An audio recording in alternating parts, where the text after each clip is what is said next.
Bai, eguerdi on denori, Gizarte Politika eta Gazteria Batzordeko gai zerrendako hirugarren puntuari ekiko diogu. Kasu honetan, Bizipoza elkartetik datoz, haur eta nerabearen lege proiektuari buruz ekarpenak egitea, ongi etorriak izan zaitezte. Amaia Irazausta Astiazaran, Amaia Elizondo Martiarena eta Leire Elizegi Beloki ditugu gurekin. Hitza zuei emango dizuet, hitza eman aurretik komentatu Gustavo Angulo jauna, Podemos taldeko kidea orain arte hemen batzordean izan dela eta alde egin behar izan du eskusatzeko eskatu dit eta besterik gabe zuena da hitza. Bueno, egun on guztioi eta eskerrik asko, gaurkoan Bizipoza elkarteari ahotsa emateagatik. Bizipoza Euskal Herri osoko 38 elkartek osatzen dugu.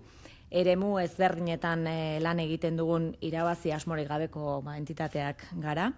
Eta horien artean, genero identitatea, familia ereduak, kulturaniztasuna eta nazioartekotasuna, gaixotasunak, aniztasun funtzionala eta desgaitasuna lantzen ditugun elkarteak gaude Bizipozan.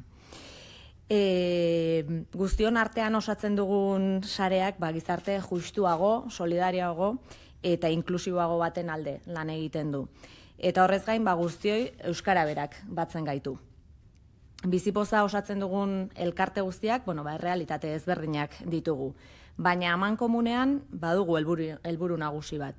Haurretan nerabeen eskubideak bermatzea, elkarte guzti hauek transmititzen dituzten baloreak gizarteratzea eta sentsibilizazio lana egitea gizartean. Baina zergatik existitzen gara? Administrazioa eta egungo sistema iristen ez den tokietan hortxe gaude ez, Bizipoza osatzen dugun elkarteak. Gizartean dauden gabeziei aurre egiteko helburuarekin jaio izan ohi gara, eta esan barra dago geroz eta gehiago gehala ebai, ez? Baina zein dira, ez? Egun dauden hutsune nagusiak, ez dut hemen luzatu nahi, baina horiek bildu nahi izan ditugu, Bizipozak argitaratu duen munduak guztiontzat behar luke, baina ez da liburuan, denontzako ale bat ekarri dugu, beraz gero emango dizuegu. Eta hoixe ez, munduak guztiontzat beharko luke, eta hala bada, zer falta zaio guztiontzat izateko? Eta nori dagokio falta zaiona ematea? Eskuartean daukagu ez, aurreta nerabeen lege proiektua, eta gure aldetik aipatu nahiko genuke aurrera pauso bat badela, izan ere aurreta nerabeak gure gizarteko partaide aktibotzat eta eskubideen titulartzat jotzen ditu, hau da, pertsonak bezala ez, eskubideak dituzten pertsonak bezala. Eta hori dela eta, hartzaile pasibo izatetik, beren eskubideak betetzea eskatu ahal izatera igarioko dira.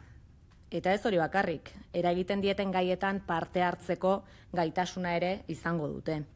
Horrek esan nahi du, aurretan erabeen behar izanak ez direla borondate onaren menpe egongo, baizik eta legeak hala bermatuko diela. Bestalde, lege proiektu honetan, askotan egiten zaio erreferentzia aurren interes gorena babesteari. Nabarmendu nahiko genuke horrek duen garrantzia, aurretan erabei dagozkien ekintza eta erabaki guztietan. Horrek bermatuko baitu, euren ongizatea. Hala ere, nola bermatuko da hori eguneroko errealitatean? Galdera asko ez, etortzen zaizkigu burura, Bizipoza osatzen dugun hori.